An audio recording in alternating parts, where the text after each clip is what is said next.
I've so much enjoyed running the Women Reinventing Midlife Summit. And I can imagine for you, after watching all those interviews, you're probably feeling really inspired about taking your next step into your next chapter and creating your next chapter.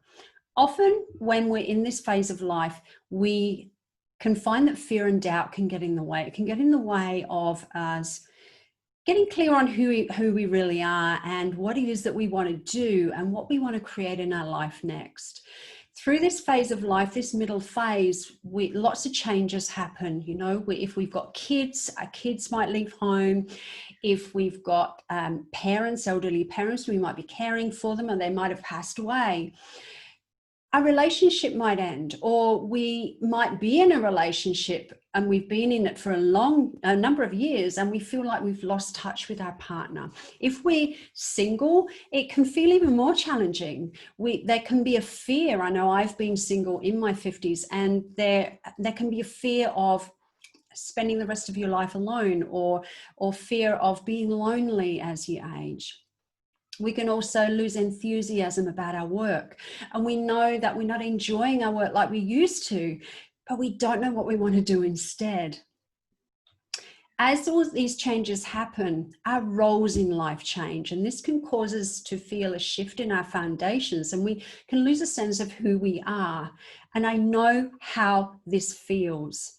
So why am I sharing this with you right now? Well, because when all these changes happen, we can feel uncertain, and this is what brings up the fear and doubt. We might start listening to social conditioning or beliefs that we have ourselves, or beliefs that we brought with us through our lives about aging, and think that, you know, we've left it too late. We might have regrets about things that we never did in the past, but we don't feel that we can do them now. We might think we're too old, or we're afraid if we make a decision, it's going to be the wrong decision. Or we might feel afraid that if we try something new that we're going to fail. Well, it just isn't true. You know, this can be the best chapter of our life if we're prepared to take the steps to make it happen. So don't let fear and doubt get in the way, because there is a way that it can be changed. And the number one step is actually to acknowledge the fear.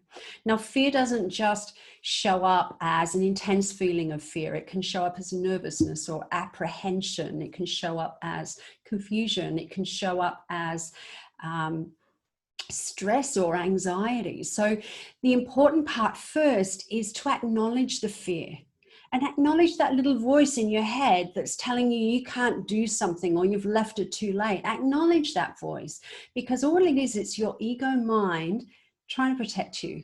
It's just doing its job. That's all it's trying to do. So just acknowledge the voice. Let it know that you've heard it, because emotions like fear and doubt, or that little voice that's trying to protect you, it will keep persisting unless it knows that it's been heard. So acknowledge the voice. I like to call it my mini me. And acknowledge the voice. Just thank it for, you know, giving you advice or trying to protect you, and just let it know that you're going to do it anyway. You're going to explore something new anyway. And then just hold space for yourself. Grab yourself a journal and start writing. Don't expect it to all come at once. Just grab yourself a journal, start writing, start exploring who you really are, what's important to you, what lights you up from the inside, the things that you enjoy doing. Start exploring that. Get a sense of who you are now. And then listen to the answers as they come. So hold space for yourself and listen to yourself, just as you've been doing for so many people all around you for pretty much the whole of your life. So it's time to do it for you now, because you deserve it. I hope that helps. Lots of love to you, and I'll connect again soon.